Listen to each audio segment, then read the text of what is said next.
You've made it to this quiet space again, and in a world that rushes and pulls in so many directions, arriving here to stillness is no small thing. It is a return, a choice, a whisper from something deep within you saying, "Let me rest, let me breathe, let me come home." So tonight we enter another hour of soft storytelling, not to entertain the mind but to soothe it, not to add more noise but to offer space, and not to give you answers but something better. A gentle doorway back to your own inner peace. These are not just bedtime stories. They are old teachings, wrapped in simplicity. They come from Zen masters, Buddhist monks, wandering seekers, and moments of wordless truth passed down through silence more than scripture. Each one holds a mirror, not of who you should be, but of who you already are, beneath the fear, beyond the roles, beneath all the noise. As you settle in, know this: there's no need to analyze, no need to hold on. You don't have to get it with the mind. Let the words fall like gentle rain on the surface of a quiet pond. If you feel tired, good. If your breath is softening, beautiful. If you find yourself drifting, allow it. You are not here to prove. You are here to be. We spend so much of our days trying to fix ourselves, to be better, to make everything work. But what if rest itself was sacred? What if softness was not weakness, but wisdom? The Buddha taught that suffering arises not because of pain alone, but because of how we cling to what should be and push away what is.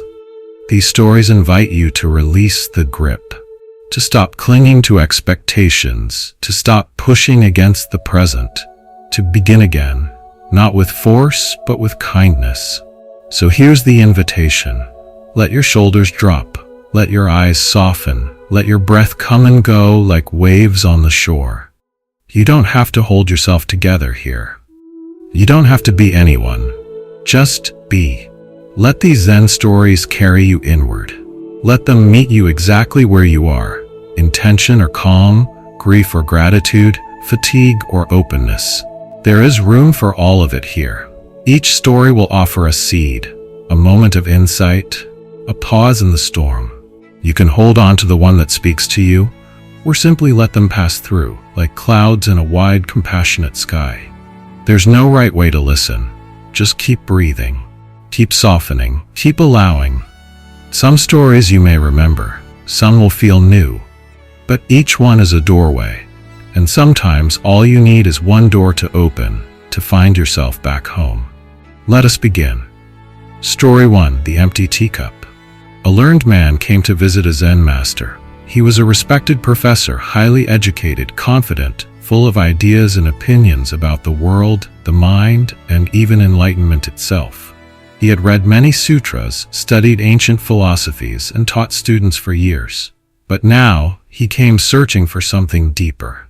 He wanted to experience Zen, not just read about it, not just teach it.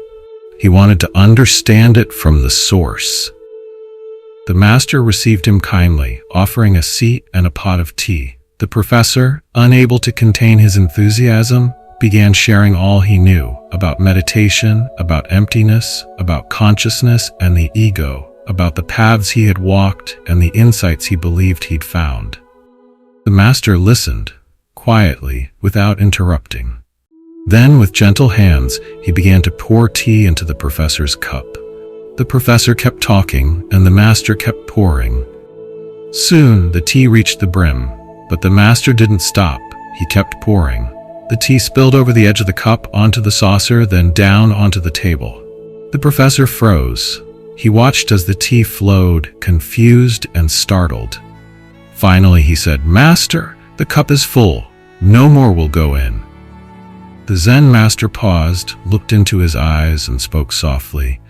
"Like this cup, you are full of your own opinions and assumptions. How can I show you Zen unless you first empty your cup?"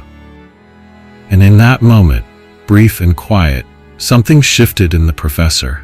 His long-held pride softened, his words stopped, and for the first time in a long time, he truly listened. We live our lives very much like that professor. Our minds, like teacups, are full of thoughts, full of plans, full of beliefs about who we are and how life should be. We carry the weight of ideas we've inherited, conclusions we've drawn, stories we've told ourselves over and over again. And when we come to the path of mindfulness, of spiritual awakening, we often carry that same fullness with us. We want peace, but we also want to control how it comes. We want clarity, but we also want to be right. We want to grow, but we resist letting go of what we think we already know. Even our search for wisdom can become one more thing we grasp, a concept we try to own, a goal we chase with the same restless energy we use in every other part of life. But Zen is not about acquiring, it is about emptying, not about accumulating knowledge, but shedding illusion. It asks not, what more can you learn, but what are you willing to release? To be empty is not to be hollow. It is to be open, spacious, receptive. In the stillness of an empty mind, something deeper can be heard. In the quiet of a heart not filled with opinions, something wiser can move through. The Buddha taught that clinging, even to views and beliefs, is a root of suffering. He warned against attachment to dogma, even spiritual dogma. Because when we become fixated on our ideas, we become closed to what is real. We stop listening, we stop seeing, and without realizing it, we begin to live more in our heads than in our hearts. The Zen master's teaching was not harsh, it was compassionate. He didn't shame the professor, he simply showed him through action, not words, that no new truth can enter a mind that is already overflowing. The spilling tea was a mirror, and in that mirror, the professor saw himself. In our modern lives, the cup is rarely empty. From the moment we wake up, we are bombarded with input, news, notifications, conversations, deadlines. We absorb without pause, scroll without end. We're constantly thinking, analyzing, judging. Our minds are overfed, and yet we feel starved for something deeper. We seek rest but find it difficult. We seek sleep but can't seem to quiet the mind. We seek calm but are always on edge. The cup is full, and still we keep pouring more in. No wonder silence feels strange. No wonder stillness feels uncomfortable. We are not used to empty space. But the wisdom of Zen says, it is only in that empty space that peace can live.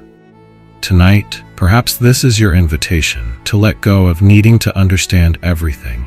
To set down, just for now, the urge to figure it all out. You don't need more information. You don't need to solve yourself.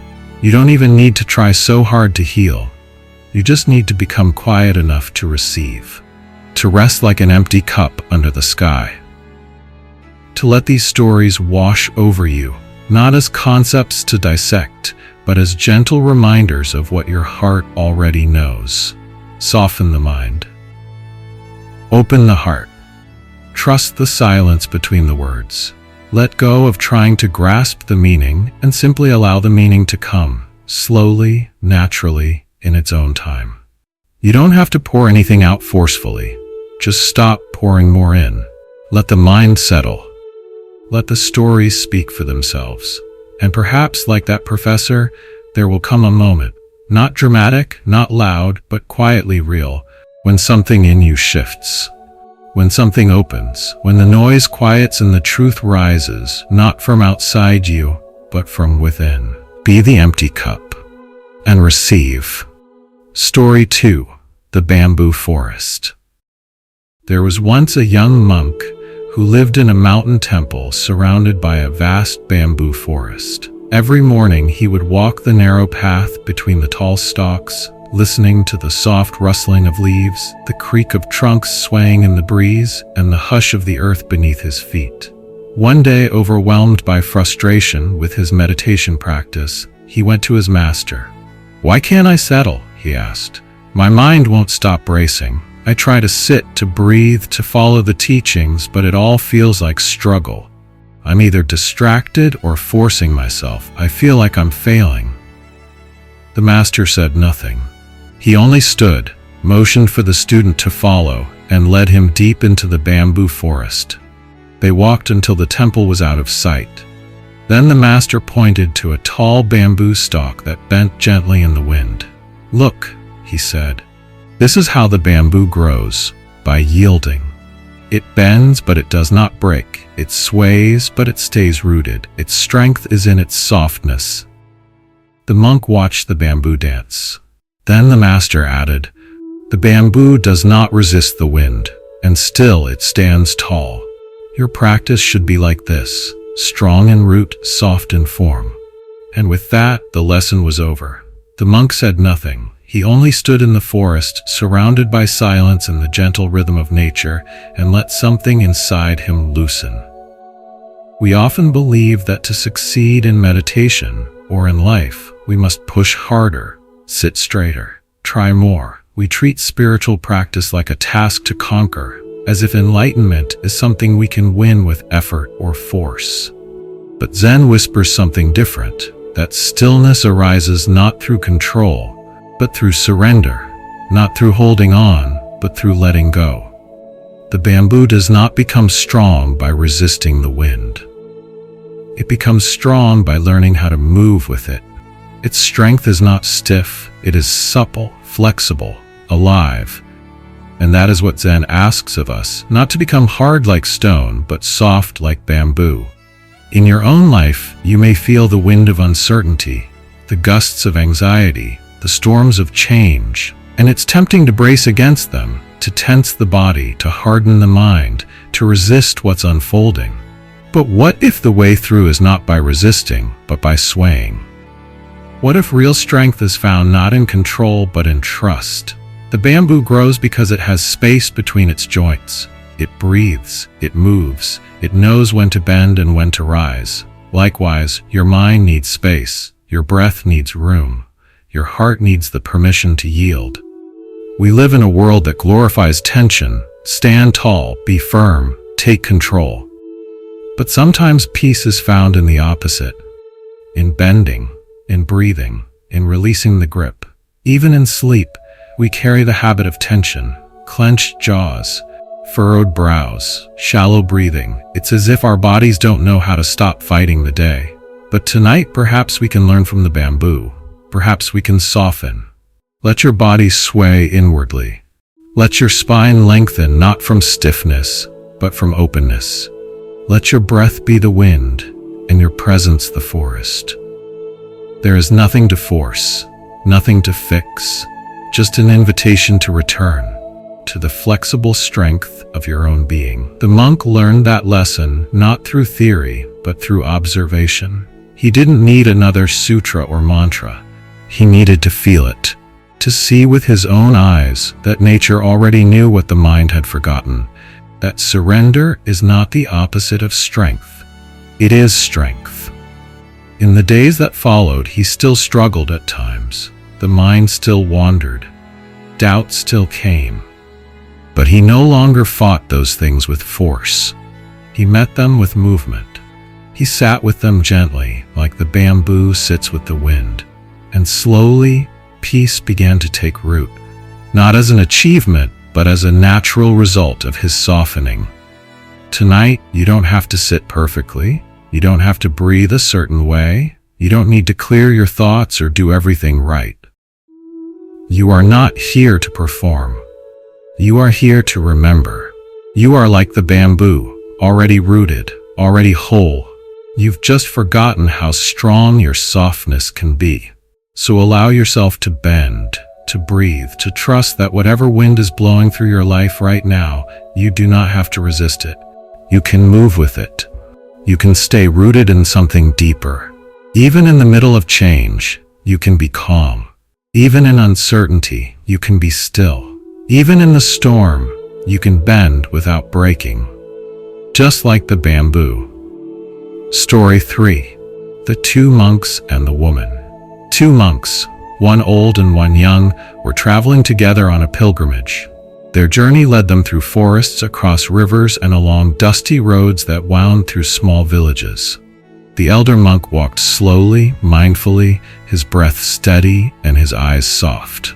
The younger monk was full of questions, eager to understand the path, the teachings, the meaning of everything. One afternoon, they came to a wide, shallow river.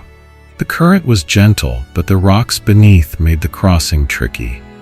At the edge of the river stood a young woman in fine clothing, frozen in hesitation. She looked distressed, unsure how to cross without soiling her robes or losing balance. Without a word, the elder monk stepped forward. He gently lifted the woman in his arms, carried her across the river, and set her down safely on the other side. She bowed in gratitude. The elder monk simply smiled, nodded, and continued walking. The younger monk followed, but something inside him tightened. For hours, he said nothing, but his thoughts grew louder and heavier with every step. Finally, as the sun began to set, he blurted out, "Master, how could you do that? We are monks. We've taken vows not to touch women." The elder monk paused, looked at him, and replied gently, "I set her down hours ago. Why are you still carrying her?" In that one sentence, the younger monk saw himself. This story, simple as it is, holds a deep mirror for us. Because like the younger monk, we carry things long after they've passed. We carry resentment, guilt, regret, offense, judgment. We carry conversations that ended days ago, mistakes we made years ago, things that should have been said but weren't, things that were said and shouldn't have been. We carry people who are no longer in our lives. We carry identities we've outgrown, pain we've never allowed ourselves to release. The elder monk's action wasn't reckless, it was compassionate, present, practical. He did what needed to be done in that moment, and then let it go. He didn't hold on to guilt or rule or story. He moved on, light, clear, unburdened. The younger monk, however, followed all the external rules, but internally he clung to his thoughts, to judgment, to righteousness, and in doing so he carried a heavier load than the elder ever did. The Buddha often taught that suffering doesn't come only from what happens to us, but from how we hold on to it afterward. Pain arises, but it is our attachment to the pain, our mental replaying, our resistance, our stories about what it means, that deepens the wound. In Zen, this is called the second arrow. The first arrow is life. The second is what we shoot into ourselves. In modern life, we carry so much. Even in our most quiet moments before sleep or in meditation, our minds revisit the past, replaying a conversation, reliving an embarrassment, rejudging ourselves. It becomes heavy, exhausting, a river of thought we cannot seem to cross. But tonight, perhaps we can hear the elder monk's words not just as a lesson, but as an invitation. I set her down hours ago. Why are you still carrying her? What are you still carrying? What story plays quietly in the background of your days? What guilt do you hold as if it defines your worth? What voice in your mind still whispers, "You should have known better," or "You weren't enough"? What would it feel like to set it down? Just for now. Just for tonight. Not because you've solved it, not because it doesn't matter, but because your body is tired, your heart needs rest, your breath longs to flow freely again. You don't need to carry everything forever. To let go doesn't mean you forget. It means you forgive the moment for not being different. It means you give yourself permission to be here, now, not trapped in what was. Sometimes peace begins not with a new insight, but with a quiet willingness to stop rehearsing the past. To say, "That happened, and now I return to this moment." Not to excuse it, not to deny it, but to release it from your hands, from your shoulders, from your breath. The river in the story was not just water. It was a moment of transition. A passage from reaction to response, from story to presence. And maybe that's the river you are crossing now, the one between who you were and who you are becoming. Let yourself arrive. Let the past go quiet. Let the moment be enough. And if in your mind something rises, an old memory, a person, a wound, you don't have to fix it. You don't have to argue with it. You can simply say, "I set that down already," and return to stillness. Story 4. The Open Window. A Zen student once came to his master, filled with frustration. "I can't seem to find peace," he said. "I try to meditate, I read the teachings, I chant the sutras, but still, my mind is noisy.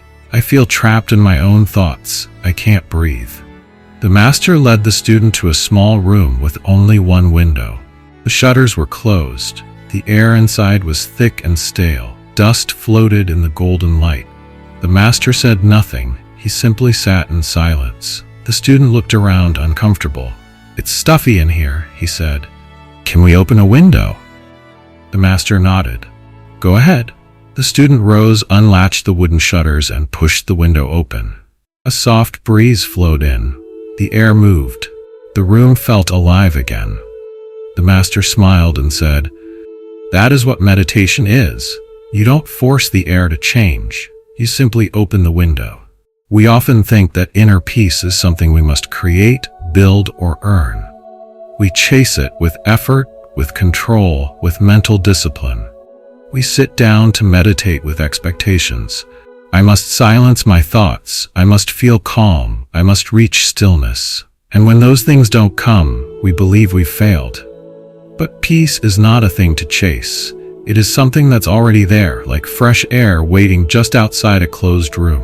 Meditation, in its essence, is simply the act of opening the window, making space, allowing what is natural to return. The mind is like that room. It becomes crowded with opinions, fears, stories, worries, and when we try to fix it by force, we only add more tension. But when we become quiet, when we allow rather than control, the air begins to shift. You don't have to push the thoughts out. You don't have to wrestle with the noise. You simply need to open, to breathe, to soften, to trust that peace, like the breeze, knows its way in. In the modern world, we've grown accustomed to mental clutter, constant stimulation, noise, screens, expectations. We rarely sit in true stillness, and when we do, we often find it uncomfortable. Silence feels foreign, like something is missing. But perhaps what's missing is space. When the student opened the window, the air didn't come rushing in because he demanded it. It came because the room allowed it. In that same way, inner stillness arises not through control, but through permission. When you allow the moment to be what it is, when you stop trying to mold it, you return to your natural rhythm. Tonight, as you lie here, you don't need to force anything. Not your breath, not your thoughts, not even your sleep. You are not here to build peace. You are here to open to it.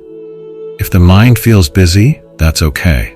If emotions rise, that's okay too. You can be the room and let the window stay open. You can trust the breeze to do what it knows how to do. Move through gently without needing to be chased or held.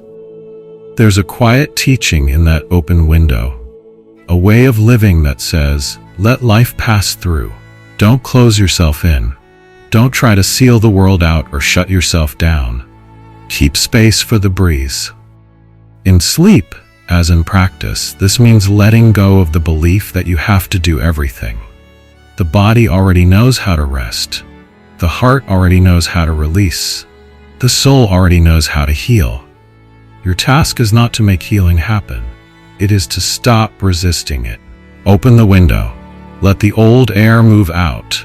Let the new air move in. Let your breath become simple again. Let your thoughts pass like wind through an open room, touching nothing, leaving no trace. Maybe this is the shift from effort to openness, from trying to trusting, from holding to allowing. And maybe that's all meditation is. The gentle courage to open a window inside yourself and let the wind come in. The student never forgot that moment with the master. It wasn't dramatic, it wasn't a sermon or a scripture, it was just a window, and the quiet realization that peace was always available if he made space for it. So tonight, as you rest, you don't need to chase calm. You only need to stop closing the shutters. Open your breath, open your heart, and let peace return, like air through an open window. Story 5: The Master's Silence. A young seeker once traveled across mountains and rivers to find a renowned Zen master. This master was said to possess deep wisdom, able to answer the most difficult questions, guide students through their deepest confusions, and point directly to truth with only a few words. When the seeker arrived, he bowed and said, "Master, please teach me the nature of awakening. I've studied scriptures, practiced meditation, fasted, and devoted years to the path, but I still feel far from peace. Please show me what I'm missing." The master looked at him and said nothing. The seeker waited. Then hesitantly he asked again, "Please, master, I've come so far, I need to know, what is the essence of Zen?" Still, the master remained silent. He looked at the seeker with calm, unblinking eyes. His face didn't change, his breath was steady. But he offered no reply. After a while, the seeker grew frustrated. "Why won't you speak? Don't you care? Don't you teach?" The master finally spoke, just one sentence. "You came here asking for truth, but truth does not live in words." And with that, he closed his eyes and returned to stillness. At first, the seeker felt confused, even angry. He had traveled so far, carried so many questions. But slowly, as he sat with the master in silence, something began to shift. His thoughts, loud and swirling at first, began to settle. His breath deepened. The urgency in his chest softened, and in the stillness, he began to feel something he had never felt before. Peace without explanation. Sometimes the greatest answers come without language. Sometimes truth is not a sentence, but a presence. And sometimes what we need most is not more information, but a space quiet enough to hear what we already know. We live in a world filled with words. Books, podcasts, instructions, arguments, content, more than we can ever consume. And even on the spiritual path, we fall into the habit of seeking through language. We chase quotes, we cling to phrases. We believe that if we just find the right teaching, it will click into place. But Zen doesn't work like that. Zen is not a system to memorize, but an experience to awaken to. An awakening cannot be packaged into words. It must be felt, lived, embodied.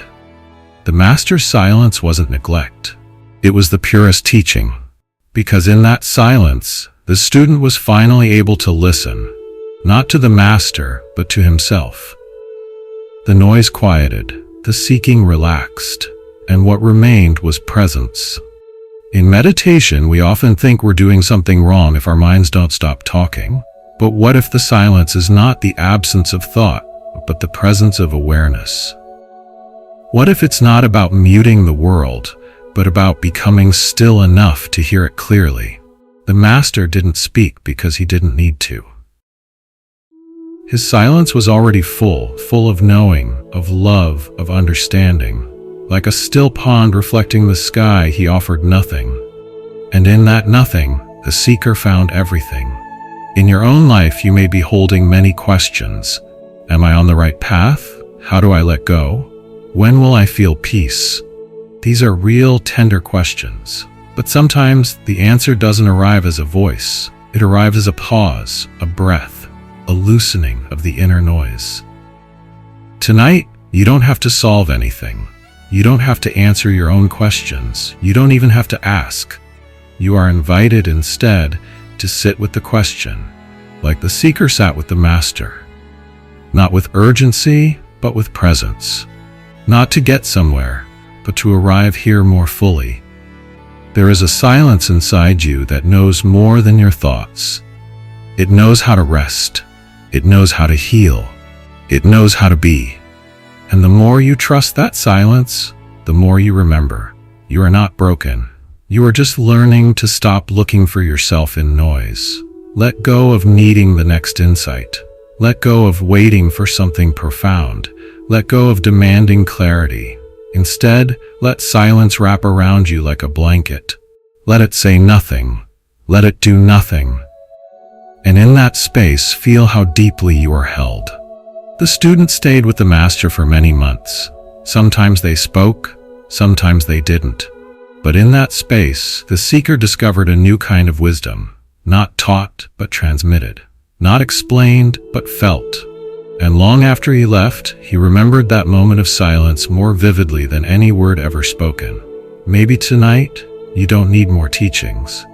Maybe you just need to listen to what's underneath the noise, to the part of you that already knows the way.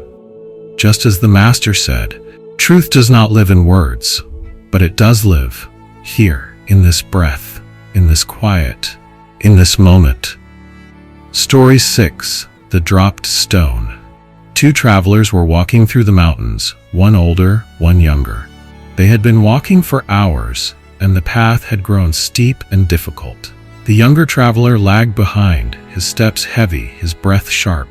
On his back, he carried a large pack filled with food, clothes, and gear. But more than that, he carried something else, a small sack tied to his belt. Inside was a smooth gray stone. The older traveler noticed the young man's exhaustion and asked, "What's in the sack you keep so close?" The younger man hesitated. "It's a stone," he said. "I found it on the trail a few days ago. It reminded me of someone I lost. I didn't want to leave it behind." The older traveler nodded gently. "And why do you still carry it now?" The younger man looked down. "I don't know anymore. I just haven't let it go." They walked on in silence. The path grew steeper, the burden heavier. At one point, the younger traveler stumbled and nearly fell. The older man said softly, "You can still remember without carrying the weight." And with that, the younger traveler stopped. He untied the sack, opened it, and held the stone in his hand one last time. Then, with a deep breath, he placed it on a mossy rock beside the path. They walked on, lighter, not just in body, but in spirit. We all carry stones, memories, stories, attachments. Some we picked up out of love, others out of fear. Some we don't even remember choosing. They've just been with us so long, they feel like part of who we are. But over time, the weight adds up. What starts as a symbol of connection can become a source of suffering. What begins as something meaningful can quietly become something heavy. And we don't even notice how much it slows us down until we try to climb. The Buddha taught that clinging is the root of suffering. Not just clinging to pleasure or possessions, but to identity, to grief, to memory, to the illusion of permanence. We carry things that no longer serve us, believing that letting go means forgetting, or dishonoring, or losing something important. But letting go does not mean you stop caring. It means you care enough to set yourself free. The stone in the story was never the problem. The problem was the belief that carrying it was necessary. That peace required holding on. That remembrance meant weight. But what if remembrance could be light? What if healing didn't require dragging the past into every moment? What if you could love what once was and still open fully to what is? In your own life, perhaps there's something you've been carrying, a hurt, a name, a version of yourself, a dream that no longer fits. And maybe you haven't questioned it because it's been there for so long. It's familiar, even comforting in a strange way. But tonight, take a breath and ask, is this still mine to carry? Is this helping me walk or making every step harder? Does this weight honor what I've lost, or does it keep me from fully being here? There is great wisdom in learning to set something down without guilt. To say, I carried this with care, and now I can place it gently on the ground. Sometimes the body carries what the heart has not yet released. We feel it in our shoulders, our chest, our sleep. We lie down at night hoping to rest, but the weight follows us. Thoughts that won't quiet, emotions that won't soften. Let tonight be different. Let tonight be a moment of release, not because you've solved it all, but because your breath is worthy of being free. Visualize it. The stone in your hand. Feel its shape, its meaning, its presence. Now feel your fingers opening gently. Watch it return to the earth. Not rejected, not discarded, but released with kindness. The stone doesn't disappear, but you are no longer bound to it. You are allowed to be here, unburdened. The older traveler in the story didn't force or instruct. He simply offered the space for reflection. In the same way, Zen does not tell you what to drop. It simply invites you to notice what you're holding. And when you see clearly, the rest happens naturally. Tonight, as you settle into rest, imagine each breath as a hand opening. Let go of the stone. Let go of the tension. Let go of the belief that peace must be earned through suffering. You are already enough. You are already free. Just take the next step, lighter. Story 7, The Sound of Rain. A Zen monk once asked his teacher, "How can I enter true stillness?" The master replied, "Do you hear the sound of the rain?" The monk paused, listening. A gentle drizzle had begun to fall outside the meditation hall. The rain tapped softly on the roof tiles and rustled through the bamboo leaves beyond the wall. "Yes," he answered, "I hear it." The master smiled and said, "Then enter from there." The monk didn't understand at first. He had expected a technique, a mantra, or some mystical instruction. But all the master gave him was rain. It wasn't until later, while sitting alone, that something shifted. He stopped straining to understand. He simply listened. And in that listening, he felt it. The rain outside, the silence within. And in that moment, he understood what the master meant. Stillness does not come from running away from sound. It comes from listening so deeply that even sound becomes silence. We often think of peace as the absence of noise. We wait for the world to quiet down before we allow ourselves to relax. But Zen teaches a different way. Not to wait for silence, but to find it within the sound. To be so present, so attuned, that even the falling rain becomes a doorway to stillness. The rain doesn't ask you to stop it. It asks you to hear it, fully, without resistance, without commentary, without labeling it good or bad, pleasant or annoying, just rain. In our lives, we are surrounded by noise, external and internal, conversations, traffic, devices, notifications. But even louder are the inner sounds: worry, regret, anticipation, judgment. And in our search for peace, we try to block these out. We clench, we avoid. We tell ourselves, if only it would stop, then I could rest. But what if, like the monk, we entered from there? What if we stopped trying to change the sound and simply listened? The Buddha taught that mindfulness is not about escaping experience, but meeting it fully. Hearing the rain, feeling the breath, noticing the thought, the emotion, the sensation, without running, without pushing, without pulling, just being here. Tonight, maybe you hear sounds outside your window. Rain, wind, distant cars. Maybe you hear the creaks of your home settling or the rhythm of your own breath. Maybe the noise is not outside but inside. Memories rising, feelings stirring, the restless hum of thought. Wherever the sound is coming from, you don't need to silence it. You can enter from there. Let the sound be your anchor. Let it guide you into the moment. You're not here to analyze it. You're not here to judge it. You're just here to listen. The master's teaching was not just about rain. It was about relationship. How do you relate to what's happening now? Do you fight it? Do you resist it? Or do you listen? When you listen, truly listen, something softens, the grip loosens, the tension fades, and what remains is not emptiness, but presence. The rain becomes a friend, a reminder, a lullaby. And so do your thoughts, your feelings, your breath. Stillness, then, is not silence of the world. It is silence of struggle. It is when we stop trying to fix the moment and start meeting it, just as it is. In this way, the sound of rain becomes a meditation, not something to escape, but something to enter.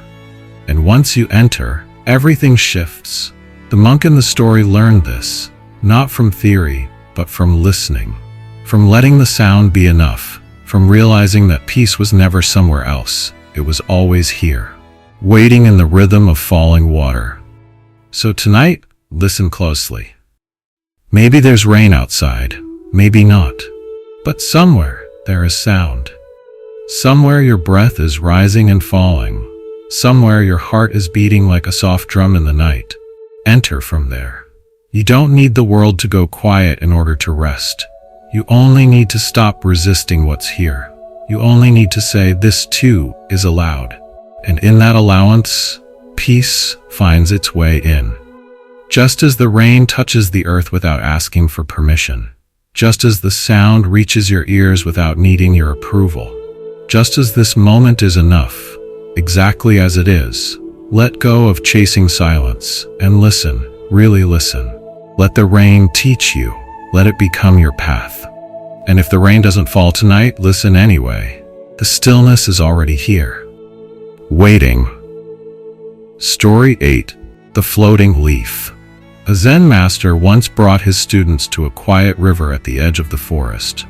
Autumn had arrived, and the trees above were beginning to shed their leaves, amber, gold, and crimson drifting gently toward the water.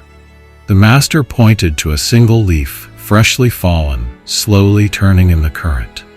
It floated without resistance, carried effortlessly by the flow. The students stood watching as the leaf spun, dipped, and moved gently downstream. One student asked, "Is that leaf helpless, or is it free?" The master replied, "It depends on how you see the river." The students were silent. No further explanation came. The master simply continued watching the leaf as it disappeared around a bend, as calm as the sky. Later that night, one of the students returned to the river alone. He sat by the water, remembering the question. The more he thought, the more he began to understand. The leaf did not resist the current. It did not panic. It did not try to go backward or demand to know where it was going. It allowed itself to be carried, trusting the river, surrendering to the moment. And in that surrender, it was not helpless. It was free. So much of our suffering comes from resisting the current of life. We want to control what happens. We want guarantees, maps, certainty. We want to go faster or slower or turn around completely. We fight against what is, and that fight makes us tired. We cling to old roles, to old versions of ourselves. We try to fix the future before it arrives. We grip our plans so tightly that we miss the breeze brushing our skin, the sun rising quietly behind the noise. But the river flows anyway, whether we tense or soften, whether we cling or release. Life moves. The Buddha often spoke of impermanence, not as a threat, but as a truth to liberate us. Everything is changing. Every moment is in motion. Our bodies, our thoughts, our relationships, our emotions. When we fight this truth, we suffer. When we flow with it, we find peace. The floating leaf is not a symbol of passivity. It is a symbol of wisdom. It teaches us the art of letting go, not as an act of giving up, but as an act of trusting what we cannot control. In your life, perhaps you faced times when everything felt uncertain, when you didn't know what the next step was or how to make it through. In those moments, the mind wants to panic. It searches for answers. It scrambles for solid ground. But maybe peace doesn't come from answers. Maybe it comes from floating, from trusting that you don't have to control the whole river. Just let this moment carry you. Even now, as you prepare for rest, you may feel the current of your own thoughts. Worries drifting in, memories stirring, questions rising. Let them come. Let them move through. You don't need to hold on to any of them. You can become the leaf. Feel yourself being held, not by effort, but by the rhythm of your own breath. Each inhale lifts you. Each exhale carries you forward. There's nothing to fight, nothing to fix, nothing to solve tonight. Just float. Let the past fall away like autumn leaves. Let tomorrow remain where it is. Tonight there is only the river and your presence. If something tightens in your chest, notice it. Breathe into it. Let it soften like the stem of a leaf loosening from its branch. You don't have to let go all at once. Even the trees release slowly, one leaf at a time. And when you feel lost, remember, the leaf never knows where it will land. It only knows how to trust the sky. The same is true for you. The student returned from the river the next day with no more questions. He didn't speak. He simply bowed to his teacher, and for the first time he smiled, not from knowledge, but from release. He had become the leaf, and the river, once something to fear, had become his teacher. Tonight, allow that same current to guide you, not away from yourself, but deeper into your being. Let it rock you, let it soothe you, let it remind you that you are not lost, you are moving. Always, gently, homeward. Float now, trust now, rest now. Story 9, The Old Mirror. A wandering monk once arrived at a forgotten monastery nestled deep in the mountains. The temple was nearly abandoned. Dusty floors, cracked tiles, doors creaking in the wind. But at the center of the main hall stood an ancient object covered by a faded cloth. Curious, the monk approached. Gently he lifted the cloth. Beneath it was a large mirror, worn and dulled with age. Its silver had faded in places. Its surface was marked by time, but it still reflected. The monk gazed into it for a long while. He didn't see clarity or perfection. He saw himself as he was, tired, weathered, human. And yet, there was peace in that reflection. The mirror wasn't judging. It wasn't filtering. It wasn't correcting the image. It simply showed the truth. He bowed. From that day on, the monk returned to the mirror every morning, not to admire, not to fix, but to remember. To remember that awakening begins not with becoming something new, but with seeing what's already here. In Zen, the mind is often compared to a mirror, naturally clear, able to reflect things exactly as they are. But over time, dust gathers.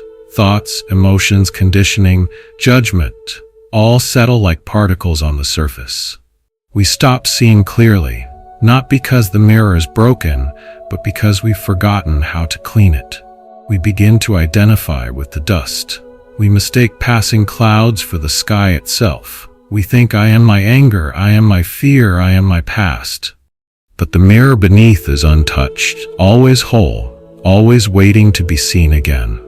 The Buddha taught that self-awareness is the beginning of freedom. But awareness is not the same as judgment. It's not about labeling yourself as good or bad, spiritual or lost, awake or asleep. It's about looking honestly, gently, with compassion. Can you look into your inner mirror, not to criticize, but to truly see? In modern life, we're surrounded by distorted reflections. Social media, opinions, expectations. We're constantly told who we should be, what we should look like, how we should feel. It's easy to lose ourselves in those mirrors, to forget the still, quiet one inside us that simply reflects without agenda. That's why returning to stillness is essential. When you sit in meditation, when you pause before sleep, when you breathe deeply and let the noise settle, that is when the dust begins to fall. And underneath, you begin to see yourself again. Not the self others want, not the self your fears project, but the one that's been here all along. You don't need to polish the mirror perfectly. You don't need to make it flawless. You only need to stop adding more dust, to stop clinging to every thought, to stop fighting every emotion, to stop believing that what passes is what defines you. Tonight, perhaps you can rest in that kind of seeing. Let the judgments fall away. Let the masks dissolve. You don't need to perform, prove, or pretend. You can simply be the mirror. Let your breath reflect this moment. Let your awareness reflect your inner landscape, without resistance, without fear. Let whatever rises be seen, and then let it pass. Even your thoughts of I can't rest or I'm not doing this right can be seen in the mirror. And seen clearly, they lose their power. They stop becoming truths and return to being what they are, passing clouds. The monk who visited the old mirror didn't find enlightenment in grand teachings. He found it in stillness, in being willing to look, not to fix, but to witness. And over time, what he saw became clearer, softer, kinder. So tonight, you don't have to do anything special. Just be willing to look. not with the eyes of judgment, but with the eyes of love. What would it feel like to see yourself without comparison? What would it feel like to recognize the tiredness in your face and not try to cover it? What would it feel like to breathe into your own reflection and say, even this is enough? Let the mirror be old, let it be dusty, but look gently and let what you see be loved. Story 11. The Silent Bull. A young monk once came to his master near the end of a long retreat. The days had been quiet, filled with meditation, silence, and simple meals. But the monk was restless. Something inside him still churned. As the morning bell rang and the sun rose gently over the hills, the young monk entered the dining hall carrying his alms bowl. Breakfast was being served, rice and vegetables, just enough to satisfy. But when the master reached him, the monk extended his bowl and whispered, "More, please." The master looked down. The bowl was already full. He said nothing. He simply met the monk's eyes with a soft gaze and moved on.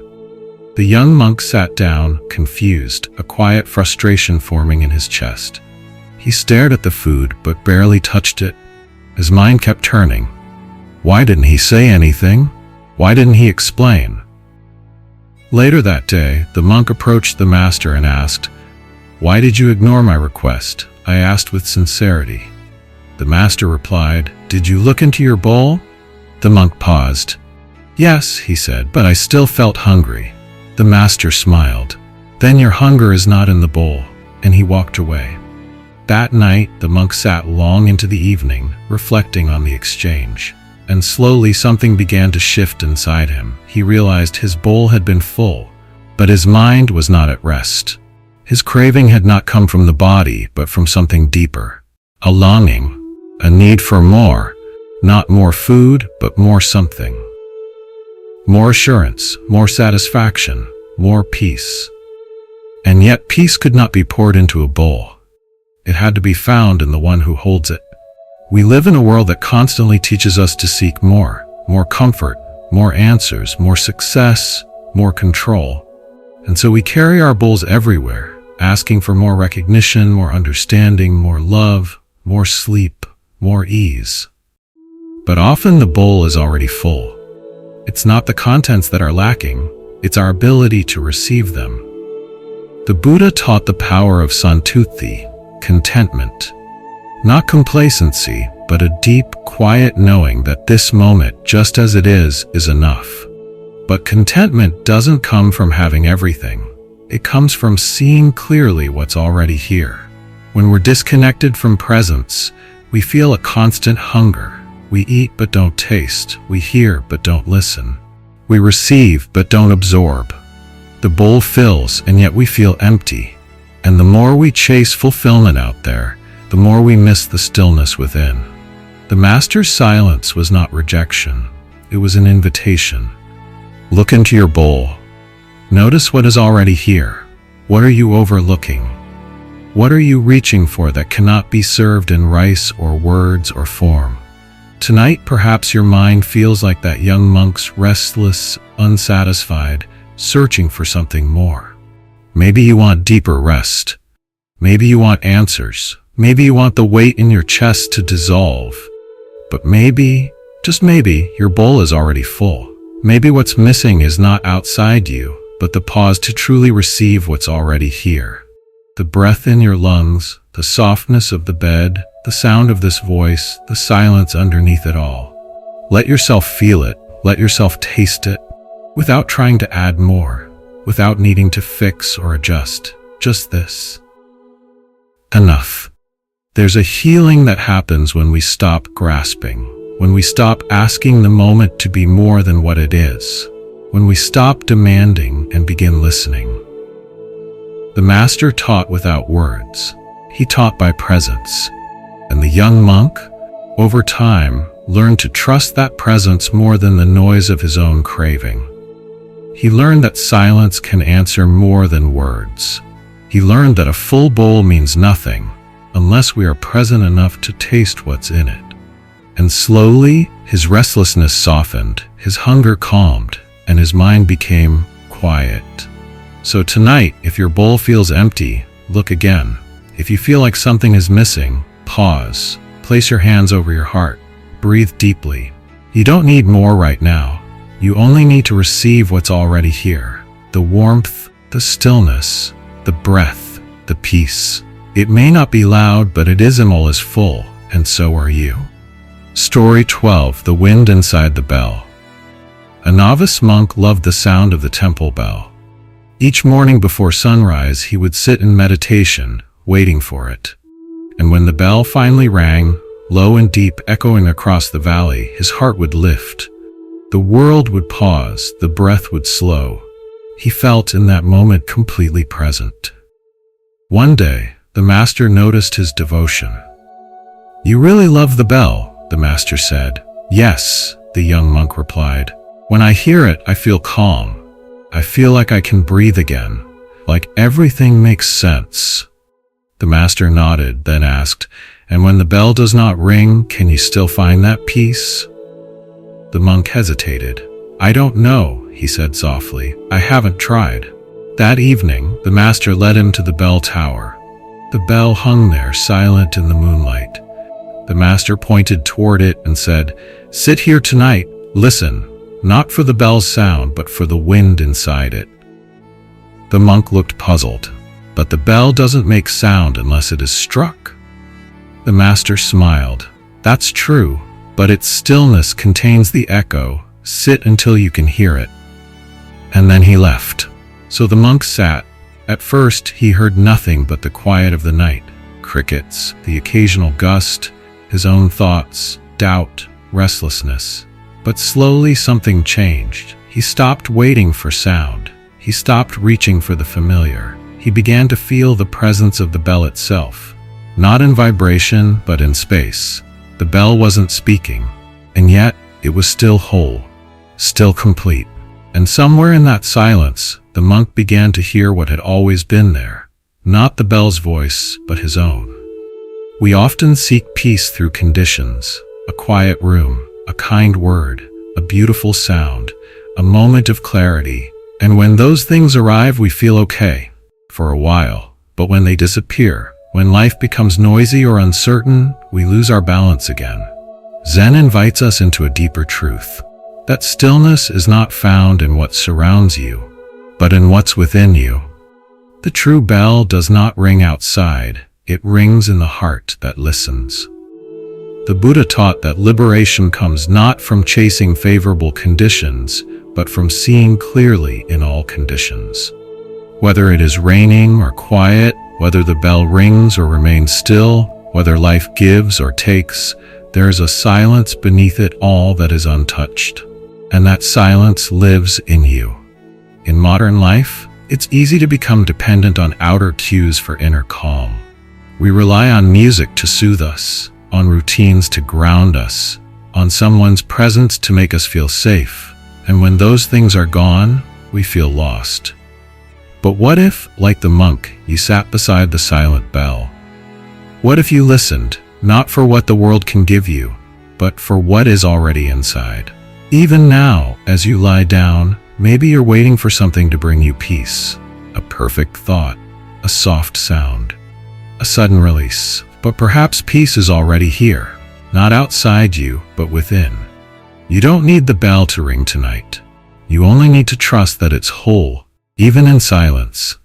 You are like that bell.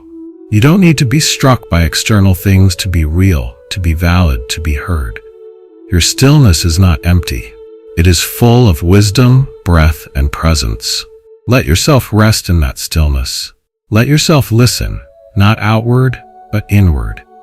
Let the wind inside the bell speak to you, not with noise, but with depth. Let the silence teach you that you are not your thoughts. You are the one who hears them. You are not the sound. You are the awareness beneath it. And that awareness, calm, clear, quiet, is always here. Even in doubt, even in noise, even in this very breath. The monk never forgot that night, and from then on he no longer waited anxiously for the bell. He still loved its sound, but he had found something deeper, the bell inside himself. And now as you rest, you too are invited to find that place, to feel your breath as a quiet gong, to feel your body as a resting bell, to feel your awareness as the wind moving through it all, gentle, patient, and endlessly present. There is nothing to wait for now. No need to be struck. Just listen. You're already ringing. Story 12. The Last Door. There was once a man who traveled the world in search of awakening. He studied under famous teachers, read ancient texts, and spent years in temples and forests. Wherever he went, he asked the same question. Where is the final door? The door that leads to peace, to truth, to home. One teacher told him to meditate for 1,000 days. Another told him to fast, to chant, to climb sacred mountains. Yet another handed him a key and pointed to a door deep inside a cave. And so the man obeyed. He sat, he climbed, he wandered. Each time he found a door. And each time, after entering it, he felt hopeful. But the peace never lasted. The questions returned. The restlessness came back. The search continued. One day, older now and weary, he came to a small village. There was no temple, no master, no mystery, just quiet fields and soft wind. He sat beneath a tree, unsure of where to go next. An old woman passed by and saw him sitting there. "You look tired," she said kindly. He nodded. "I've searched for the final door my whole life, the one that leads to true peace.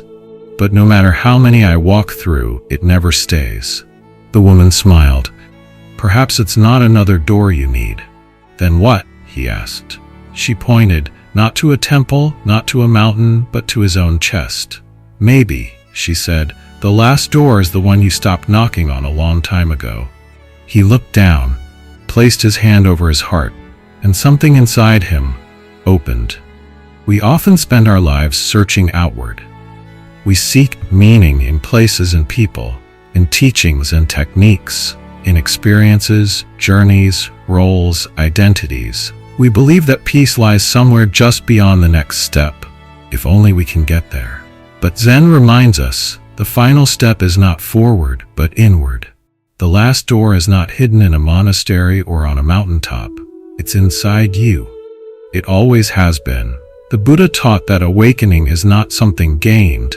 It is something uncovered.